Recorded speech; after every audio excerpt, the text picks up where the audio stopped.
We invite Dr. Janhvi Siroya from Mumbai presenting the gender bias in sleep medicine, recognizing OSA symptoms being the classic profile. So before I begin, I would like you to think about the last 2 minutes you diagnosed with obstructive sleep apnea, not the severe obese snorer. The woman whose diagnosis actually surprised you. Because today's talk isn't about the women we've actually diagnosed. It's about the ones we've missed. I truly believe women don't have less obstructive sleep apnea. We simply keep looking just for the male disease. And that's why the title is the diagnosis we keep missing, the gender bias.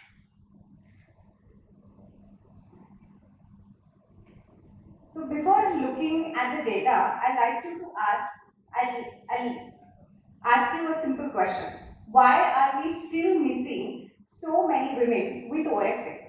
I don't think it's because women have less disease. I think we've defined OSA largely using the male phenotype. So when a woman doesn't fit the picture, we label her as an insomniac, she has anxiety, menopause, stress, or we just simply reassure her. So the burden becomes invisible, not because it isn't there, but because we are not looking at it from the right angle. So literature consistently shows us that women are diagnosed less frequently than men by 2 to 3 times. But what's more important is that the prevalence is under recognition. Women are 2 to 3 times less likely to receive a diagnosis despite having clinically significant disease. It's our threshold for suspicion which is so low. So the problem isn't epidemiology. So if we wait for the classic symptoms, we continue to miss a large portion of female patients. So this is probably the most important slide of the presentation. We have women who walk into our clinic and they complain of snoring.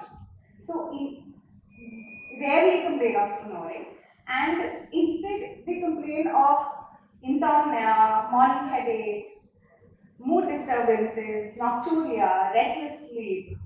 So sorry, many are first evaluated by psychiatrists, physicians, gynecologists before we even consider a sleep study. We often say these are very atypical symptoms, but they just not might be atypical. We've been comparing women to men. For women, this might actually be the typical presentation and just not for men. So these differences aren't behavioral, they're biological. Premenopausal women benefit from the protective effects of estrogen and progesterone, which improve respiratory drive and upper airway stability. Women also differ in the airway anatomy, fat distribution, and respiratory physiology. This changes dramatically during menopause when hormonal protection declines and OSA prevalence rises sharply. Pregnancy is another important period. Physiological airway changes they increase the risk of sleep disordered breathing and are associated with gestational diabetes, hypertension, preeclampsia, and adverse fetal outcomes. Understanding these physiological differences helps explain why women present differently and why we need to add a diagnostic approach which cannot fit both sexes. It has to be different for a male and a female. So this is my opinion is where we miss women the most. Many women have relatively lower AHI, yet their respiratory events are concentrated during the REM sleep. So women may have a below the average diagnostic threshold, but the REM AHI exceeding 30. So we only focus on the total AHI. So we risk calling her normal despite having a significant disease. So this highlights the importance of full PSG with careful assessment of the REM sleep. REM AHI in women deserves far more attention than it currently is seen in female population. So women don't often present with respiratory events. They present because of the consequences. Untreated OSA contributes to cardiovascular diseases, metabolic disorders, mental health troubles, cognitive impairment, depression, poorer quality of life, adverse pregnancy outcomes. So by the time the women reaches our sleep clinic, these diseases have actually just affected all of the organs. It's a multi-system organ failure on our side because we don't recognize it at the time when they come to us. Earlier recognition means earlier intervention and potentially preventing these downstream complications. So, how do we improve? First, we need to ask better questions, not just about snoring, but about insomnia, fatigue, mood changes, nocturia, menopausal status. Second, we should lower our threshold for referring women just for sleep evaluation. You need to listen to them. You need to understand what they're feeling. And thirdly, we should move beyond relying solely on the AHI and paying close attention to the REM AHI and RDI. And finally, we need women specific screening tools and greater awareness across the broad spectrum of specialties to recognize female voice. Small changes in our clinical approach could significantly improve the diagnosis and the pressure it puts on females. So, I'd like to leave you with three messages: listen better, test smarter,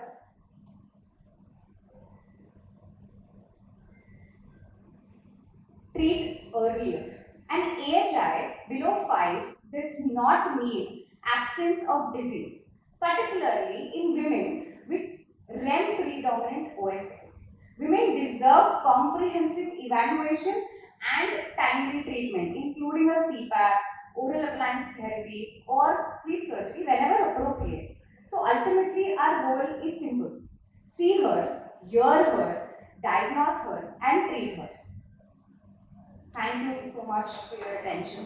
I hope this talk encourages us to rethink how we recognize OSA in women and move beyond the traditional male model of the disease. Any questions?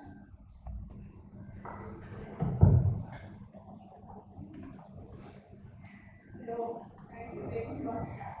Thank you very much, Janhvi, for this wonderful talk. Like I had an eye opener last year with the Roshan.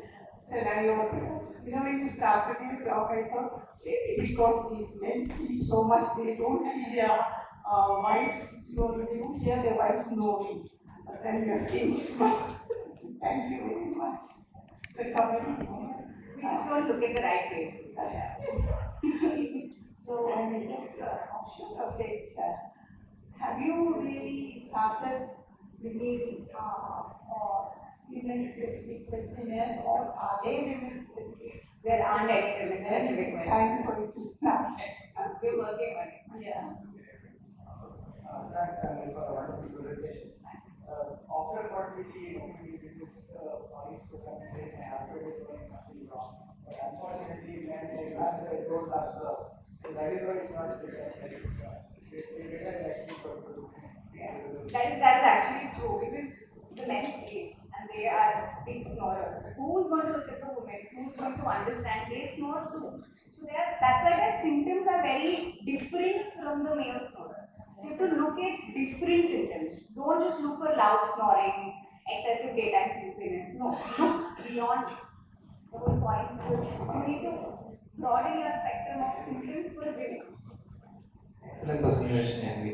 Unfortunately, there was this audience. This was a message which needs to be conveyed to the people. Okay, this was a very important topic which needs to be presented. The fault lies in our dog medical fraternity, because I had a patient, and one thing I want to first tell is that any patient, could be a menopausal lady, don't go for this level 3 study. Always do a level 1 or level 2 study. Look at the arousal index. The AHA will be less, but look at the respiratory effort related arousal, it will be high. Do that.